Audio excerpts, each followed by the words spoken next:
Well, thank you very much. Thank you. Thank you, Pam, very much. What a job you're doing. And it's a true honor to be with you today.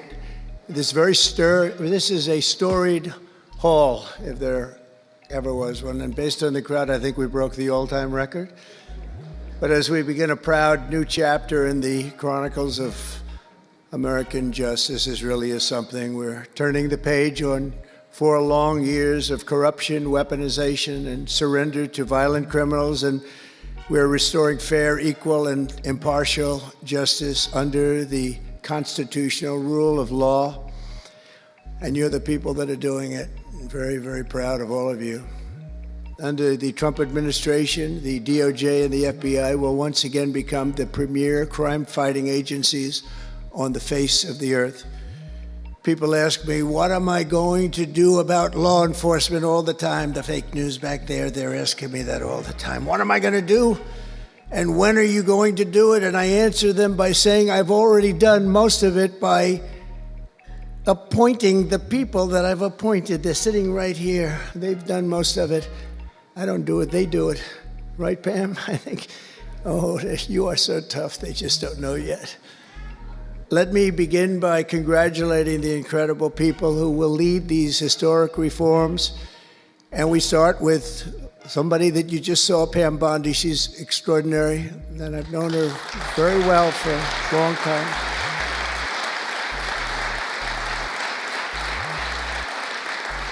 I watched her for a long time in Florida, for years in Florida, and highly experienced. She seems so young, but she's highly experienced, that I can tell you. She was a phenomenal Attorney General in Florida, and she's going to do a really amazing job. Also, our new director of the FBI, Kash Patel. Kash, right.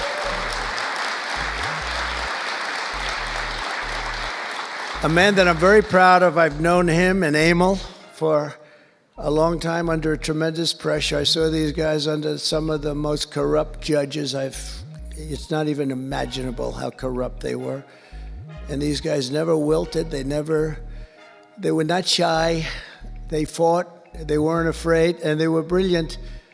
Deputy Attorney General Todd Blanche and Principal Associate Deputy Attorney Emil Beauvais. And thank you both very much. Right. Great people. They're great people. The Chief of Staff, who's so highly respected, Chad Mizell. Thank you, Chad. Chad? Thank you, Chad. Our next administrator of the DEA, Terry Cole. Terry? Thank you, Terry. Good luck. Going to do great. Senior counsel to the Assistant Attorney General for Civil Rights. Boy, I've been watching him on television last couple of weeks. He is really a tough one, and he's a great one. Leo Terrell, you watch how good he's going to be. He's going to be so good. Thank you, Leo. Great guy.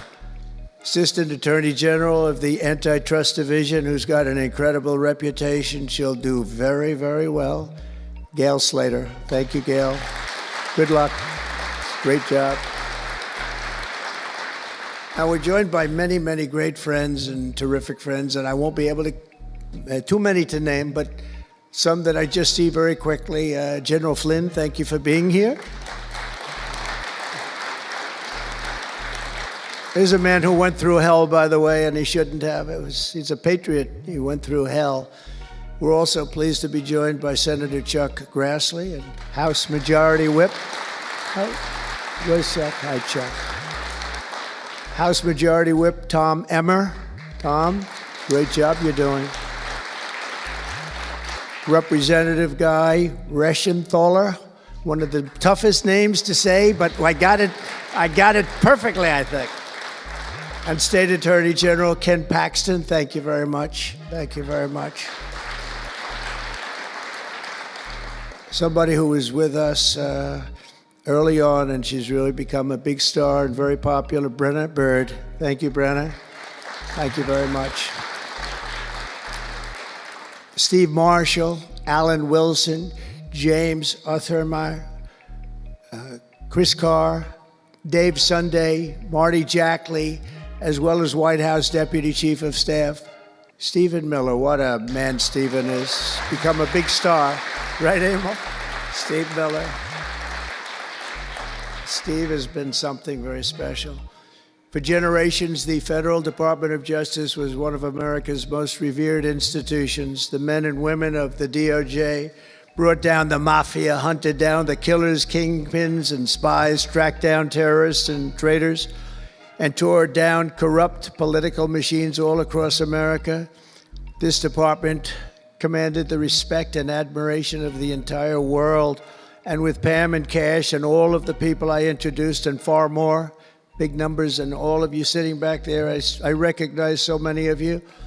But with you leading the way, it'll soon be the most admired and most respected of all. You're going to be more respected, and I really believe that there's also a lot of things to solve, a lot of problems to solve.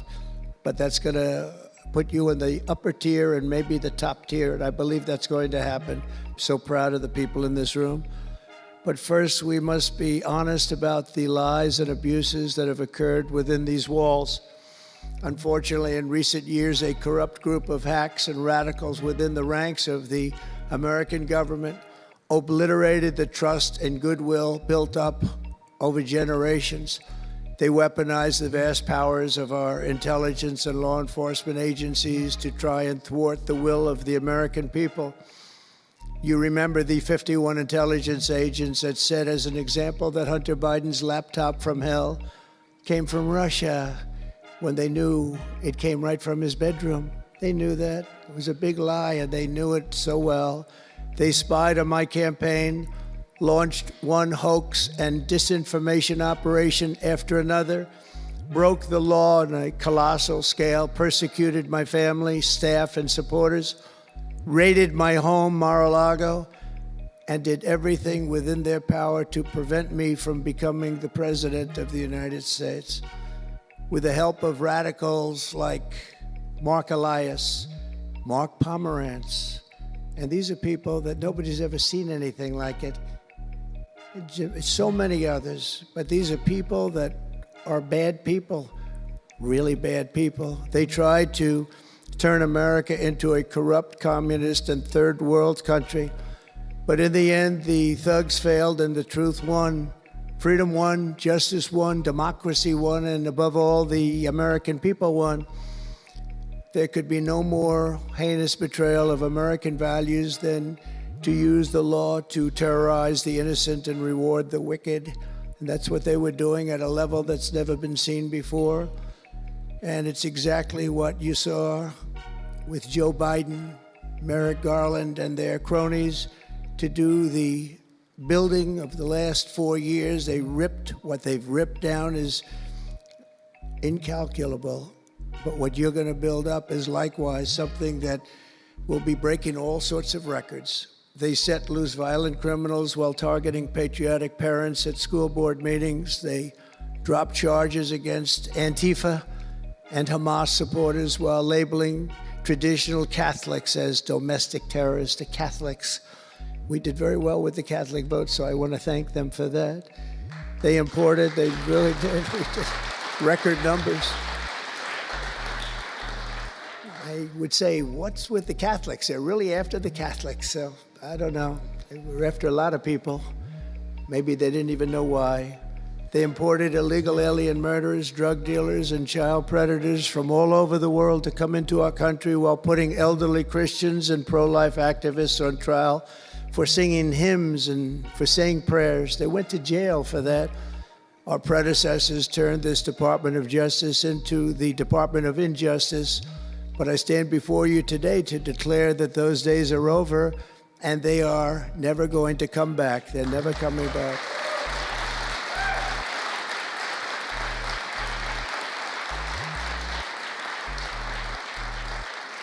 So now, as the chief law enforcement officer in our country, I will insist upon and demand full and complete accountability for the wrongs and abuses that have occurred.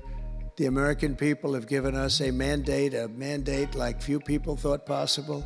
We won every single swing state. We won the popular vote by millions and millions of people. We won districts.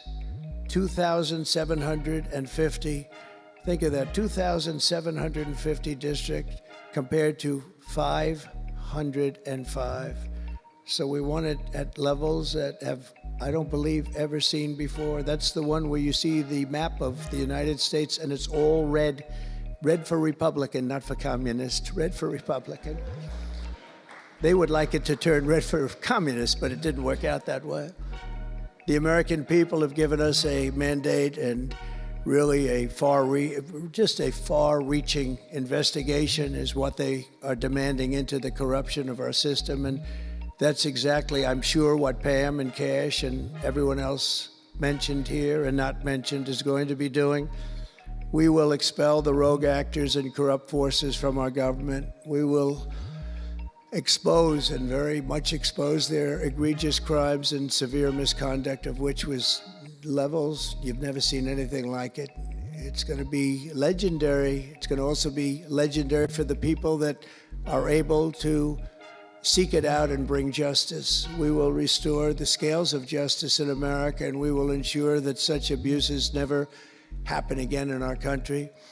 And that's why on day one I signed an executive order banning all government censorship and directing the removal of every bureaucrat who conspired to attack free speech and many other things and values in America.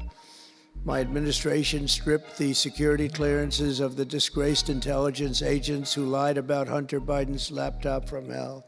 We revoked the clearances of deranged Jack Smith, Alvin Bragg, Letitia James, and the crooked law firms that aided their partisan persecutions.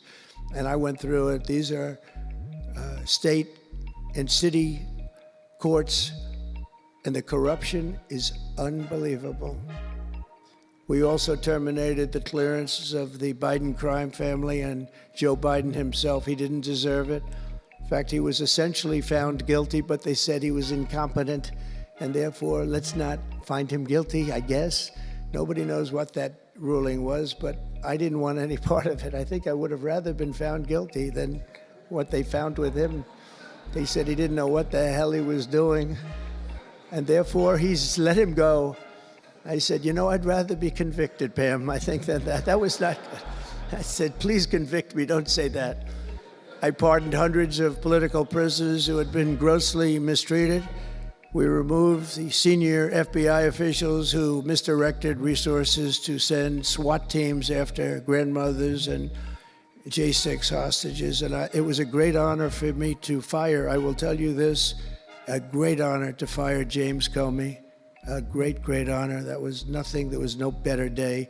A lot of people said, oh, that's too bad you did that. And they said, that's going to be, and you know what? A year later, they said, that actually saved the administration, because the level of corrupt things that we learned after that turned out to be that they were doing, in fact, really bad things. He was a terrible person, did terrible things, and persecuted people, and all in the guise of being an angel, but he wasn't an angel. We created a brand new DoJ task force and anti-Christian bias, and under Director Patel, we're getting the FBI agents out of the headquarters in Washington, D.C., and back on the streets in pursuit of dangerous criminals where they belong and where they want to be.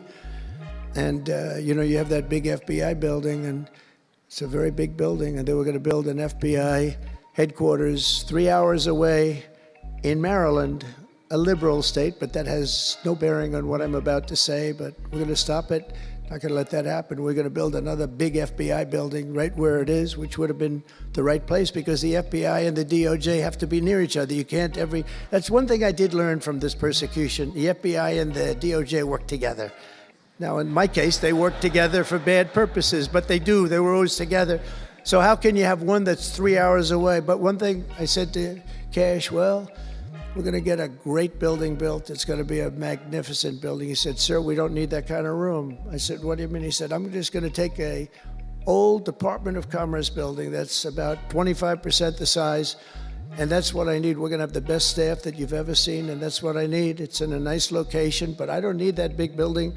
Why don't you just sell the site to somebody, and we're going to be very happy. And they want to have far fewer people, but we also want to have them in D.C., and if for no other reason, we like having law enforcement walking the streets of our capital, because when the bad guys are out there and they see there's an FBI agent, that's the ultimate in law enforcement, and they're not going to be acting so bad. We're cleaning up our city, we're cleaning up this great capital, and we're not going to have crime, and we're not going to stand for crime, and we're going to take the graffiti down, and we're already taking the tents down, and we're working with the administration, and if the administration can't do the job, we're going to have to take it back and run it through the federal government. But we hope the administration is going to be able. So far, they've been doing very well. The mayor's been doing a good job. We said there are tents galore right opposite the State Department. They have to come down, and they took them down right away. And so far, so good. But we want to have a capital that can be the talk of the world. When Prime Minister Modi of India, when the President of France, and all of these people, the head of Prime Minister of United Kingdom, they all came to see me over the last week and a half. And when they come in, I had the route run. I didn't want to have them see tents. I didn't want to have them see graffiti. I didn't want to have them see broken barriers and potholes in the roads, and we had it looking beautiful. And we're going to do that for the city. And we're going to have a crime-free capital. When people come here, they're not going to be mugged or shot or raped. They're going to have a crime-free capital again. It's going to be cleaner and better and safer than it ever was, and it's not going to take us too long. There's a new phenomena that is taking place with these violent, vicious lawyers that we have all over. They play the ref. You know what playing the ref is? Like the great Bobby Knight basketball coach. He'd scream and scream at the ref. He'd scream. I watched it. By the way, I love Bobby Knight because he endorsed me. And having Bobby Knight's endorsement in Indiana was an extremely good thing. A friend of mine said I was running in Indiana at the time. This was early on, 2016. And I was doing great. But a friend came up and said, "You know Bobby Knight?" I said, "No, I don't, but I hear he was a tough cookie." He said, not only tough, he was beyond tough, but he's the most popular guy you can imagine. It turned out he wanted to endorse me. He called me about 2 years before. He said, "Sir, I'd like to endorse you." I said, "Is this really Bobby Knight?" He said, "It's me." I could tell it was Bobby Knight. He had been known for throwing the chair across the court and slapping a player. Can't do things like that, right? And the man that came in fired him. He was a new administrator for the college. That guy didn't last very long. They were like 14-0, and they fired Coach Knight. That was not good, but he had a little chip in his shoulder. But he loved Trump, and he came in, and he said, "I'd love to endorse you." He said, "If you ever run, please call me." So he said, "You know Bobby Knight?" I said, "Well, I don't know him," but he called me a couple of years ago. It was an amazing phenomenon. I took his number, and on each side of my desk in New York, I had stacks of paper, like nice and neat, but about 2 feet high each. And I said, I wrote his number down and I put it here 2 years ago. And I said, let me see if I can find it. It was almost like a miracle. I had other miracles that happened too. My ear is still throbbing. That was a miracle. That was a miracle also, wasn't it? That was a miracle also. Thank you. Thank you, Leo. Thank you. Thank you, my man. That was a miracle. Anyway, okay, that's it. That's very nice, thank you. But, so he said, Bobby Knight. So I said, I put his name down and I wrote it down. It's in one of these stacks. I lifted up. There would have to be 2,000-3,000 pages in each stack. I lifted it up, the first one, had no idea. And there was his name on a little card, Bobby Knight with his number. It was like incredible. I tell that story all the time. And I called him and dialed a number. He said, I've been waiting for you to call. And he went out and he made a speech for me in a packed arena in Indiana, and it was over. It was over. He was a tough guy. He actually went a little far, if you remember. He made a great speech because he was actually a motivational type guy, to put it mildly. But he left the stage, and then I'm talking, and he walks back onto the stage. I said, uh-oh, this is trouble. Why is he coming back? He was a big guy, too. Why is he coming back? He said, may I say a few more words? I said, yeah, go ahead, Bobby, say a few more words, a little different. And he said, and let me tell you something about this guy, Trump. This guy, if he has to, will use the nuclear weapons that we have. He will use he has no fear. He's going to use, and that's the kind of guy. And he walked off the stage. I said, I think I'm in big trouble, Pam. That was not good, but it worked out okay. In the meantime, we won the state in a landslide, and it was great, and it was just an amazing period of time. But this is the most amazing period of time. I think this is more amazing. What's taken place is more amazing. I think it's more consequential, and if we do the job, one of the big media outlets said what we did was the most consequential election in the last 129 years. Well, if we do the job that we're all capable of doing, I think it's going to prove to be that and then some, and that's what we want to do. We have a real big shot at making this country so great, so great. What happened to our country was so sad. What they've done in 4 years to our country with the borders, with Afghanistan, the most embarrassing period of time, allowing the Russian situation, was never going to happen, with Ukraine. Allowing October 7th to happen would have never happened, because under me, Iran was totally broke. They had no money. They weren't giving any money to Hamas or Hezbollah. It was totally broke. But allowing inflation, look at what inflation's done to people, been so devastating. And now you see that, by the way, price of eggs is down 35% in the last week and a half. We're doing a good job. Brooke is doing a good job. Brooke Rollins and everybody. And inflation's down, interest rates are down, gasoline has come down to a level that we haven't seen in a long time. All things that we wanted to do, because then everything else is going to be coming down. We want it to come down. We want bacon to come down, and groceries, a term I used to use. It's sort of an old-fashioned term, but I used to use it on the campaign trail, those last 90 perfect, beautiful days. We just hit it. And I want to thank Susie. You have done a great job. Susie Wiles. Great job, Susie. A big magazine just named her the most powerful woman in the world, and that's okay with me. She is the most powerful woman.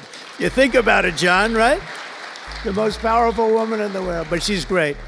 And we had a great 90 days. It was a perfect 90 days, and it was a great result, but we want to put that result to good use by doing a phenomenal job. And I want to tell you that Todd and Emil know this very well. We had an amazing judge in Florida, and her name is Eileen Cannon. And I didn't know her. I still don't know her. I don't believe I ever spoke to her, even during the trial. But I did appoint her, federal judge. And these fake lawyers, these horrible human beings, were hitting her so hard, public relations-wise. They were playing the ref. I don't think it's legal. I don't think it's legal. They might as well go out and just shout it in a courthouse. They were saying she was slow, she wasn't smart, she was totally biased, she loved Trump. I didn't know her, other than I saw her the couple of days that I was in court, and I thought her decorum was amazing. Anything bad they could say, though, they were saying about her, it was whatever they could say bad about a human being, all made up. Because actually she was brilliant, she moved quickly. She was the absolute model of what a judge should be. And she was strong and tough. And how do you get them to stop if you're a judge? How do you get them to stop with the playing the ref? Bobby Knight would play the ref. That's why I brought up the Bobby Knight story. He would play the ref. He'd scream at the ref. He'd scream so hard. Oh, boy, it was terrible, actually. And the people would come up, his assistant coaches would come up to play. Coach, don't do that. Don't do it. He said he's not going to change his tune, coach. He called it. He's not changing. I don't care. And he's screaming. That's when he threw the chair. He starts going crazy. And he said, no, he's not going to change this time, but he's going to change for the next play. And sure as hell he did. You know, Bobby, by the way, had the last undefeated team in basketball. And relatively speaking, you know, he had a team. He always had a team. He never had that. Well, he had a couple of great players, obviously, some top NBA players, but very few relatively. He had a team, but he won the national championship 3 times, but he had the last undefeated team in basketball. And he would play the ref, and he would scream at him. He knew exactly what he was doing. They're doing the same thing. He said, no, he's not going to change now, but he's going to change for the next one. That's what he wanted to do. He wanted to scare the hell. They wanted to scare the hell out of the judges, and they do it. And how do you stop it if you're a judge? Because you want to go home, you have a family, you have children, and the New York Times will write whatever these people say, and the Washington Post, and the Wall Street Journal, and MSDNC, and the fake news CNN, and ABC, CBS, and NBC, and they'll write whatever they say. And what do you do to get rid of it? You convict Trump. All you have to do is be really tough on him and ultimately convict him, and they leave you alone. It's totally illegal what they do. I just hope you can all watch for it, but it's totally illegal. And it was so unfair what they were doing to her. But they do it all the time with judges. But in her case, she was very courageous, and it only made her angry. Wouldn't you say? It just made her angry. She didn't like it. A lot of them say, oh, please don't say that about me. My family, what's my husband going to say? What's my wife going to say, or my kids? Please don't say that. And it had absolutely no impact on her. And the case against me, which was a case, I will not use a bad word. I promised my wife I would never use a bad word, so just a little bad. The case against me was bullshit. And she correctly dismissed it. She correctly. Look at Emil, he's looking, he said, that's interesting. But these two guys were warriors. You got a warrior here. You got two warriors, I can tell you that. You got a whole bunch of them. But, and they wouldn't quit. They wouldn't take no for an answer. They just wouldn't quit. These two people right up here, and some others that are involved with it indirectly. And what the lawyers do is they're doing it to the Supreme Court justices, hoping that they'll be overcome by the horrible things they say about them. They say things about Supreme Court justices and judges that are just horrible. They're playing the ref. Remember the way they treated Justice Thomas and Justice Alito and Justice Kavanaugh, Justice Gorsuch. Chief Justice Roberts gets treated unbelievably badly, and they're hoping that they can sway them to go along because, again, what do? They're humans. You know, it would be wonderful if everybody was just a perfect computer machine, but they're not. They're humans, and they don't want to be accused of many, many things, including gross incompetence. They don't like it, and they don't want it. There's not much they can do about it. You know, they're in a position they can't really fight back really very well.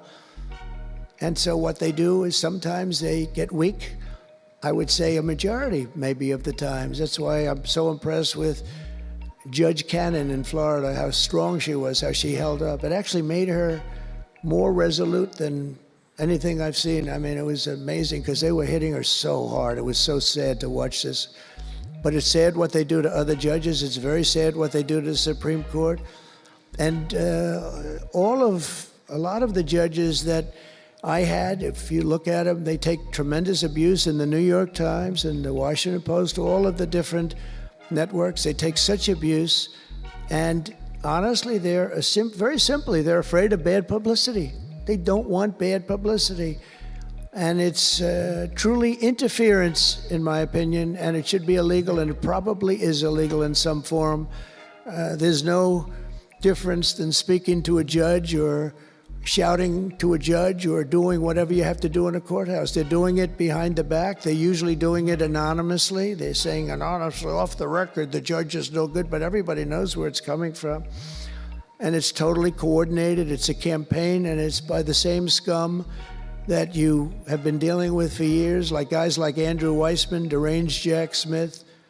There's a guy named Norm Eisen. I don't even know what he looks like. His name is Norm Eisen of Crew. He's been after me for 9 years. Now, Crew is a charitable organization. And the reason I'm saying this, Todd, is I'm only going to get one chance to say this. But these are bad people. I don't know who he is. I don't know what he looks like. But everything I read is Norm Eisen of Crew. And Crew is a charitable organization. And that's a political thing. His sole life is to get Donald Trump. And he's been vicious and violent. and he's trying, and he probably had pretty good success over the years. But with me, how did he do? I think I'm president. Am I here because I'm president?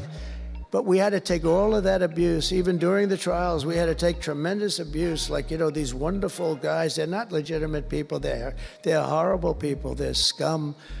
And you have to know that. And you're going to have these cases where you can't allow yourselves to be deflected. You just can't let it happen. You have such a higher calling. And I believe that CNN and MSDNC, who literally write 97.6% bad about me, are political arms of the Democrat Party. And in my opinion, they're really corrupt and they're illegal. What they do is illegal. It makes no difference how big a victory I had. I can have the biggest victory in history. It makes no difference what kind of a failure the other side has. These people are going to go after me. And I said it during the other night, during the big speech on Tuesday night. I said about Democrats, and I don't like that. I have great respect, by the way, for what Schumer did today. He went out and he said that I'm going to have to vote with the Republicans because it's the right thing to do. I couldn't believe what I heard. But, you know, I think he's going to get some credit for it. I think. Let's see what happens tonight with the big vote as it comes. But these networks and these newspapers are really no different than a highly paid political operative. And it has to stop. It has to be illegal. It's influencing judges, and it's really changing law, and it just cannot be legal. I don't believe it's legal. And they do it in total coordination with each other. And everything we do, we're restoring law, restoring order, and restoring public safety in America. That's what we want to do. And we're bringing honor and integrity and accountability back to the highest levels of the FBI, DoJ, and throughout our government. We're bringing our country back faster than anyone ever thought possible. We're working so hard at doing it, and we want fairness in the courts. The courts are a big factor. The elections, which were totally rigged, are a big factor. We have to have honest elections. We have to have borders, and we have to have courts and law that's fair. Well, we're not going to have a country. Crooked Joe Biden got us into a real mess with Russia and everything else he did, frankly, but he didn't know about it, and he, generally speaking, signed it with auto pen. So how would he know?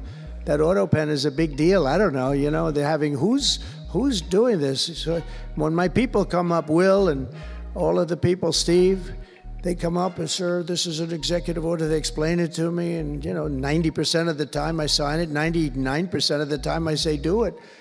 But they come up and I sign it. But you don't use auto pen. It's, number one, it's disrespectful to the office. Number two, maybe it's not even valid because, you know, who's getting him to sign? He had no idea what the hell he was doing. If he did, all of these bad things wouldn't be happening right now. But we're going to get you back into a great position, and we've already started. They say that we had the most successful first month of presidency. Not a long time, but it's still a lot. It's like if you're a golfer, sinking a 3-foot putt on the first hole gives you confidence to sink something on the second hole. But if you miss that first putt, you don't like to have the putt on the second hole and the third hole. It could be a very bad experience. It's nice to get that first month, and now we have more than a month. Now we have a month and a half. And it's going really, really well. I can tell you as a little secret, although the cameras are blazing back there, so it's not that much. But I think we're doing well, as you have been hearing about Ukraine. I think we're doing now well with Russia.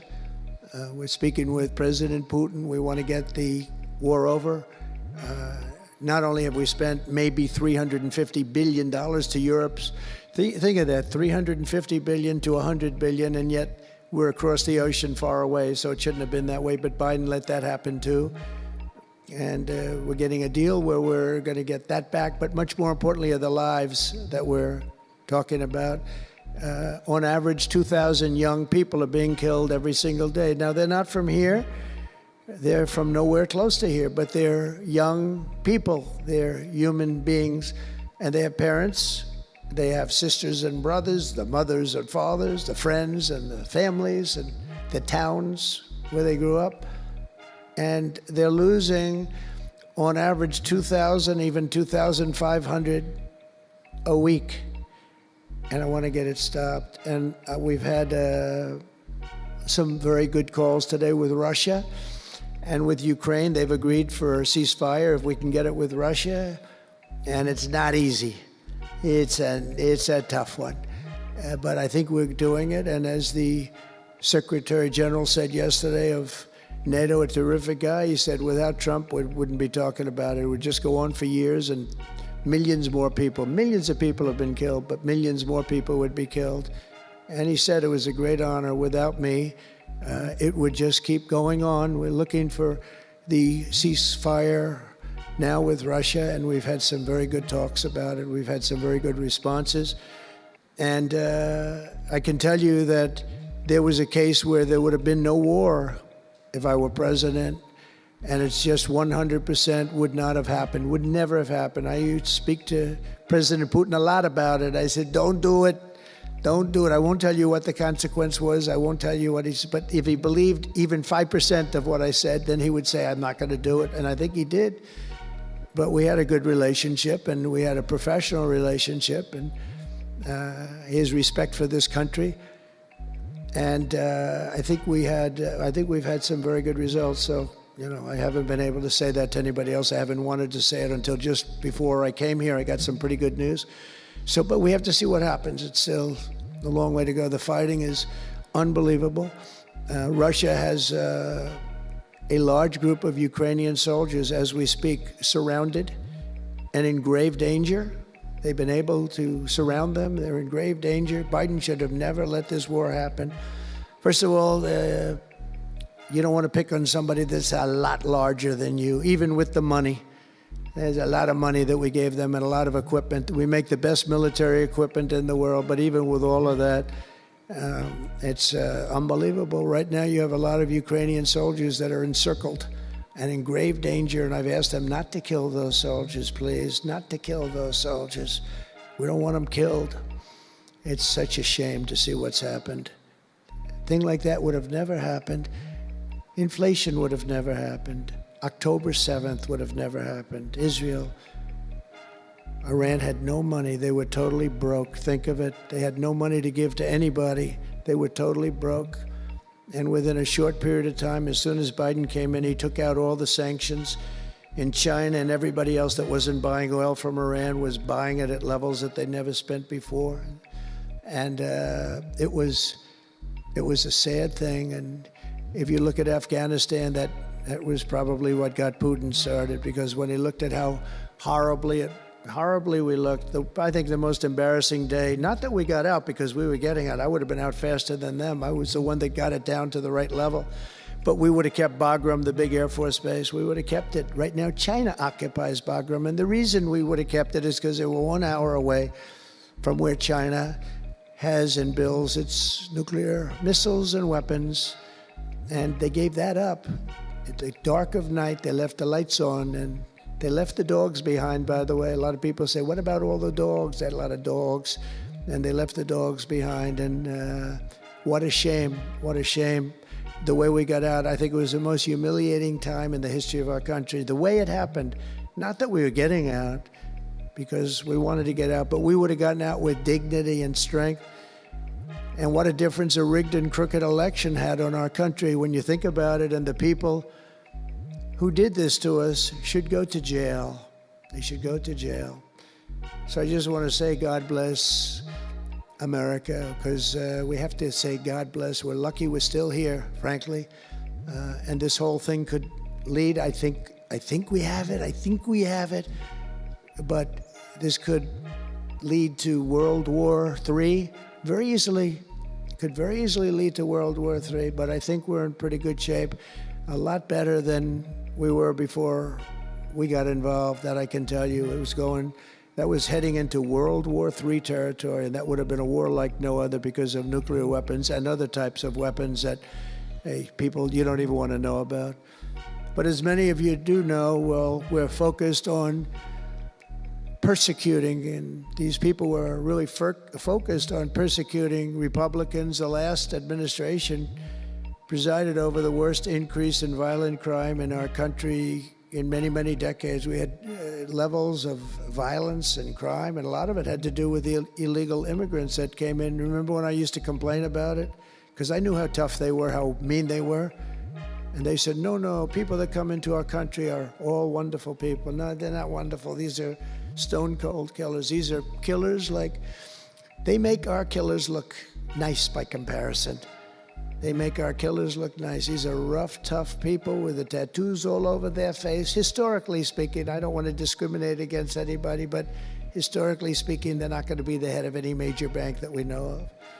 These are rough people. These are rough killer people, and they allowed them in by the millions. In major cities like New York, Chicago, and Washington, mothers can't walk their children to the park without fear of being shot or killed or raped or anything. Women can't ride the subway without worrying that a hoodlum will shove them onto the train tracks. In New York, it's happened twice in the last couple of weeks. They're standing there, perfect Wall Street gentleman in one case, and another person who was a worker, good worker, electrician, gets pushed into a train going 45 miles an hour just prior to the train, not stopping, going to go through that. So I know the stations very well. I used to take the subway. I used to feel safe. When I was young, I'd go to my parents would drop me off at the subway. I'd take the subway to my school. Can you believe it? Today, they wouldn't be doing that. And we want to get a country back maybe where you can do that again, Pam. But it's so sad to see what's taking place. Under the Biden regime, average monthly homicides increased by 14%. Property crime rose tremendously. Violent crime went up at least 37% that they know of. Rape soared by 42%. Car theft rose by 48%. And robberies surged to 63 to 100%. They don't even know what the number is. And I have no higher mission as President of the United States than to end this killing and stop this law-breaking and to making America safe again. And that's what you're all about in this room. We want to protect Americans, and we protect everybody that's in our country, American or not American. We want to have a safe and proud country. We're joined today by dozens of police officers, sheriffs and sheriff's deputies from all across the country. My message to these law enforcement heroes is simple. With me in the White House, you once again have a president who will always have your back, will always have your back.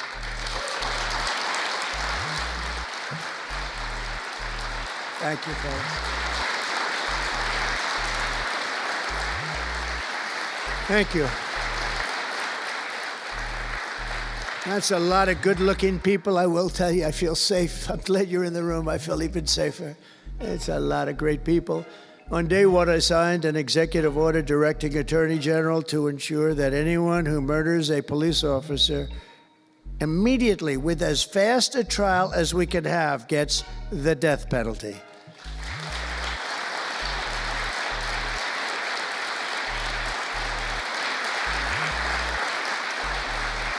And last month, I fired all the radical left pro-crime U.S. attorneys appointed by Joe Biden. There were so many that were bad. And I know there were some that were probably very good, but there were so many that were so bad and so evil, so corrupt. Instead of having Marxist prosecutors who want to put police officers in handcuffs and go after a police officer rather than a criminal, I appointed patriotic, tough-on-crime warriors who will partner with police to put dangerous offenders behind bars, put them in jail. We're fully reviving 1033 program to provide state and local law enforcement with surplus military equipment, that we have so much of it. I did it in my last administration, and I remember Obama wouldn't do it. He wouldn't do it before me, would not do it, because he thought it made them look too strong, too military. I said, no, that's what I want them to look like. I want them to look strong. And it was protective, defensive equipment. We had billions of dollars. I gave it out, and now I'm going to have a chance to give it out again. They didn't want to do it with Biden, and Biden didn't know why. I didn't, if they would have asked him, he wouldn't have been able to answer the question. He could never answer a question. They said my press conference yesterday was longer than all of Biden's press conferences put together for the last 4 years. And I don't know if that's true, but it was close. And perhaps most importantly, we're securing our border and repelling the invasion of America. We have, you see the numbers have come down. So, and Tom Homan and Christie have been incredible. Kristi Noem, Secretary, she's done great. And Tom Homan is, I don't know if Tom Homan's here, but wherever he may be, I think he's chasing people out of our country. If he was here, I'd almost be disappointed. What are you doing, Tom? But he's a fantastic guy, and he's a brave guy. Over the past 4 years, other countries emptied out their prisons and jails, mental institutions, and insane asylums, and sent the killers, drug smugglers, and bloodthirsty inmates from the filthiest dungeons of the world straight into the USA. An open border. We had an open border policy. Anybody could come in, no matter what you were, no matter where you came from, no matter what you looked like, no matter what you were doing, no matter what you did, no matter how many people you murdered, you could come right into our country. We have murderers right now walking the streets. We're joined today by Tammy Nobles, whose 20-year-old daughter, Kayla, was attacked in her home 3 years ago, horrifically assaulted and strangled to death by an illegal alien MS-13 monster set loose into our country under the open border Biden regime. Kayla was one of countless American victims ripped away from their families by the open border policies of that administration. And we're also joined by Kayla's stepfather, Jeremiah, and several other courageous angel families here today. And I'd love you to all just stand up and take a bow, because you are incredible people. Please. Thank you.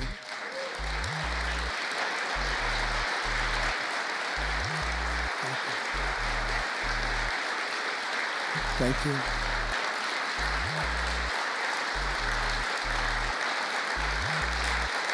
Thank you very much. Thank you. But I want you to know that we are working every day to expel these savages from our country and ensure that what happened to your loved ones will never happen again. So their legacy is going to be a great one. Thank you all very much. We appreciate it. On day one of my administration, I declared a national emergency on our southern border. In our first full month in office, we achieved the lowest level of illegal border crossings ever recorded, okay? Even lower than 4 years ago.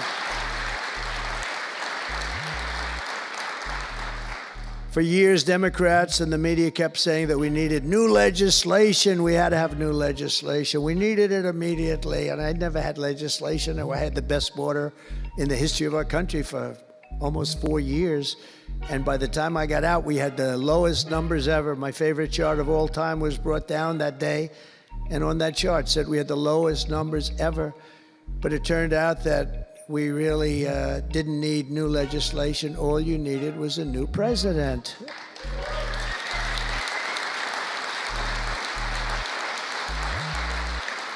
And I said that the other night. That's all you needed was a new president saying, close the borders, because the Border Patrol is unbelievable, ICE is unbelievable, and all of our law enforcement is just incredible. All of you guys are amazing, and the people of our country respect you and they love you. And a lot of times you don't hear that because you have to listen to the fake news back there, but they have great respect for you. So I just want you to know that. And you know, that includes our fire departments too. They don't get spoken about enough. You know, they go into some of the areas I read where they're shooting them off ladders. Can you believe it? They go up to put out a fire, Leo, and they go and they shoot them off a ladder. It's just unbelievable. These firemen and women are incredible. So I want to put them in the same category because they're just incredible. I also like that the fact they voted for me like at 94%. So I have to mention them. I have no choice, right? But the truth is they're phenomenal people. The law enforcement, fire, everybody, they're phenomenal. Basically first responders, because that's what they are. They're first responders. And we're ending the migrant occupation of America. And what we're doing now is we're liberating our cities and our suburbs and our towns. And you see a big difference. I'm getting calls all the time from even leaders of other countries saying, sir, the whole world feels liberated now. It feels like there's a light over America, but there's a light over the whole world. I hear that so much. It's so nice to hear, too. And I feel it. I mean, I feel it. I look at it. I see the polls. I don't know if the polls are right, but they're certainly very good. I'll take them right now. It's amazing what's taken place in such a short period of time. Really 6 weeks, but it's longer than that. It's really November 5th. I think that hopefully will go down, if you do your job great, it'll go down as the most important day, one of them at least, in the history of our country. You know, July 4th was pretty, 1776, it was pretty important too. But let's see if we can top it. Can we top it? I don't know. That's a tough one, but we're going to try. But it will be one of the most important days in the history of our country. So I think, and I think everybody in this room wants that to happen. Last month, we officially designated MS-13 and Tren de Aragua. That's the Venezuelan gang, the toughest gang, they say, in the world, and the Mexican drug cartels as foreign terrorist organizations. That's a big deal. Nobody wanted to do that in the past.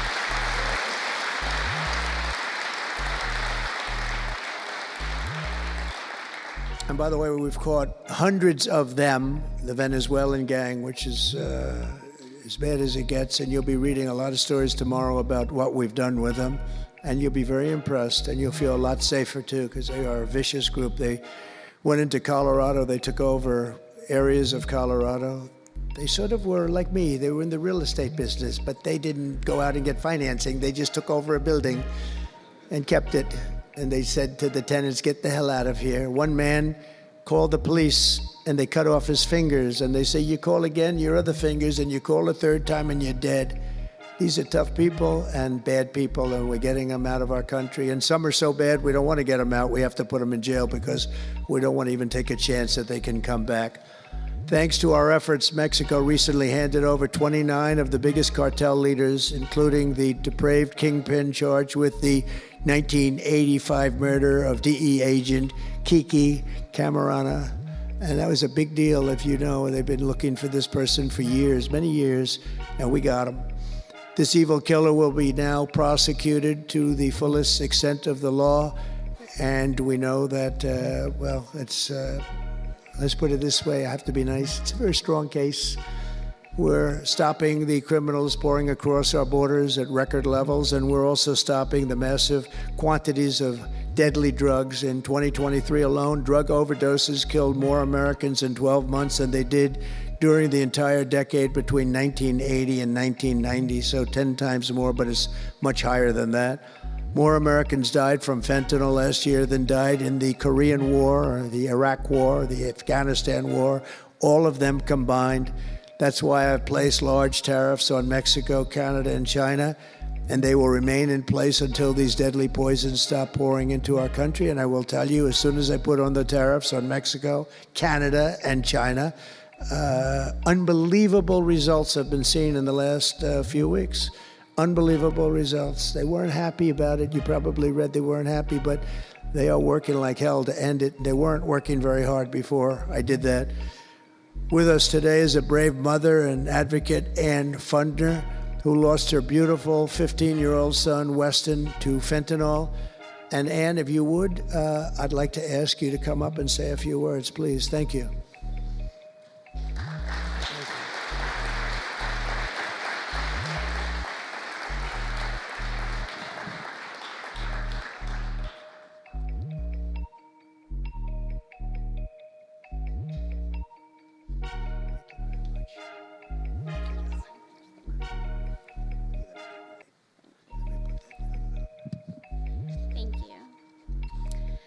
First, I want to say thank you. I think this is the biggest honor of my entire life, being on stage with President Trump. But I want to tell you a little bit about my son, Weston, who absolutely loved President Trump. He had a beautiful Trump 2020 flag hanging in his bedroom, and he had it on the beach one day, and we took a picture, and it became our 2020 Christmas card with the most perfect slogan for President Trump: peace on earth. What would happen in the next 4 years would be devastational to our country and our safety of our children. And in 2022, Weston lost his life, a freshman in high school at the age of 15, from a single pill that took his life.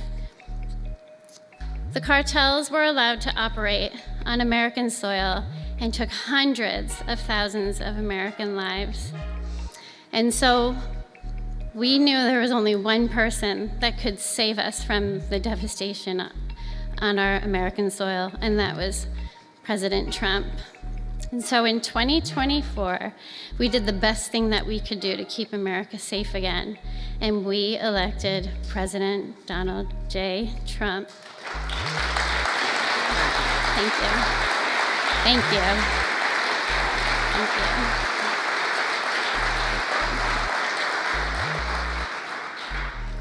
Thank you. And he's done everything that he has promised. We have a 98% decrease in border crossings.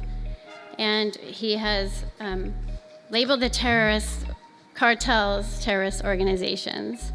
And he has instilled tariffs because there is no price on human life.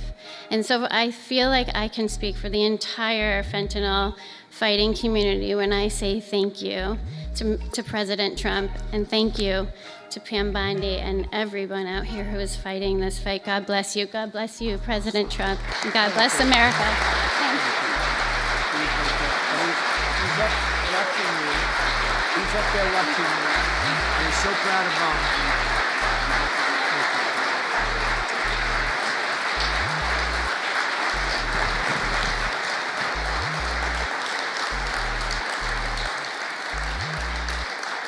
Thank you, Ann, very much. Weston is, I just said to Ann, Weston is up in heaven watching his mom, and he's so proud of you. He's so proud of you. Thank you. We're also joined today by a number of other American families who have lost loved ones to fentanyl, and I'd love you to just stand up for a second, and we want to acknowledge you, and also your daughters, your sons. They're looking down on you, and they're loving you like crazy. So thank you very much. Thank you. Thank you. Thank you. This department will not rest until we have ended the fentanyl epidemic in America once and for all. In less than 2 months since I took office, the DEA and FBI have seized nearly 1 million deadly doses of fentanyl, and that's just the beginning. At my direction and working with Pam and everybody else, we've launched an all-out war on fentanyl traffickers, and it's a war that we're going to win. We're going to win this war. I spoke with the president of Mexico, very nice woman, very fine woman, and I said, let me ask you, you're sending a lot of drugs into our country. We're not liking it at all. Can't do that. But I said, is Mexico, does it have much of a drug? She said, no, we're not a consuming nation. I thought it was an interesting term. And I said, why? And which I've heard also, by the way, they're not a consuming nation. They distribute, but they don't consume. But I said, why are you not a consumer? Well, we're very close with family. I said, so we're very close with family too. I mean, our families are being devastated and we're just as close. Why else? She said, well, we spend a lot of money on advertising saying how bad drugs are. They're very rough ads. They show the skin falling off and the teeth falling out and going blind and losing hair and everything that these things do. That you look like you just came out of a horrible concentration camp. And she said it was, they're rough ads. And it's not often that I feel I've learned something from a phone call, because I've had a lot of phone calls over my life. But I realized right then and there what a great idea that is. And we have hired Susie, a great person, who did a lot of our campaign work, and we've come up with an advertising campaign that's, I think, really incredible. More than anything else, it's terrible to watch. Terrible to watch. It's the only way it's going to work. And I would be, because we got the numbers down, 18% would have a blue ribbon committee headed by the First Lady of the United States, who everyone loves, and some of her friends. And, you know, they work so hard, but it's a tough deal. They're dealing with very smart and very vicious people. You know, some of those businesses, those cartels, are run better than any business in America. They say they're run incredibly, not just here, they all over the world. They're run like a major business, but in many cases better. And I said, we got it 18% down. Well, 18% is incredible. It's like a record, but when you think of it, it's not very much. And the way you get it down, if you want to get it down to close to 100%, is with the death penalty. But I think maybe America is not ready for that. China has the death penalty. Singapore has the death penalty. Various places have the death penalty. Wherever you have the death penalty, you don't have drugs. But I just don't know if this country is ready for it. So I tell people, and it's always an option, but I don't know. I just don't know if you're ready for it, and that's okay. It's nothing you can do. But what we're going to do is we're doing this campaign And I think we can get it down 50% with this campaign, because when people see all the horrible things that these drugs do to you, we're especially focused on fentanyl. When they see all of the horrible things that happen when you take drugs, how you look, you lose your look. Everyone's vain. They don't want to lose their look. The look is so important. And I think when they see these things, they may say, you know what, I'm going to take a pass. But there is big danger. Pam and I were talking about it before. A lot of people are taking fentanyl and not even knowing. They think they're doing something else, or maybe taking another drug, but at a much lower level. And they die. You can put on the pin, think of this, the head of a pin, fentanyl, and it's too much, and it will kill the strongest person in the room. And it's amazing. But we're going to do this campaign. It's going to be launched fairly soon, Susie. And I think it's going to have a big impact. I think if we got it down by another 30, 35 points, and I really believe we can, I think that's an incredible idea. So I thank the president of Mexico, actually. It was a call on tariffs, and we talked about drugs. And she gave me an idea that I think will be very successful, and based on what I saw, it's going to be amazing. Under our leadership, this department is once again laser focused on protecting the American people. We're defending our borders, our streets, our children, and our good, really God-given, this is God-given rights and liberties once and for all. We're going to defend our country, and we're going to defend our rights. Etched onto the walls of this building are the words English philosopher John Locke said, "Where law ends, tyranny begins." And I see that, and I saw it over the last 4 years when somebody was allowed to attack viciously with this department and the FBI his political opponent. How did that work out? Didn't work out too well, but it wasn't pleasant. It wasn't pleasant. I was attacked by a political opponent, and probably it helped that I was attacked more than anybody in the history of our country. Alphonse Capone, the great Alphonse Capone, legendary Scarface, was attacked only a tiny fraction of what Trump was attacked. And maybe it worked out well, I don't know. If I had to give it up, I probably wouldn't, but only because I've gone through it. But I wonder what the difference would be. Maybe they helped get me elected by those margins, the big mandate that we received. But you can't go after your political opponent. Nobody's ever seen anything like it, actually. And hopefully they won't see anything like it. But now, with the return of law and order, the entire world is witnessing the triumph of American justice and American freedom. That's why we're here today, gathered with people that have love for our country. In the coming years, we will revive the storied legacy of this department. It's happening right now. You can feel it.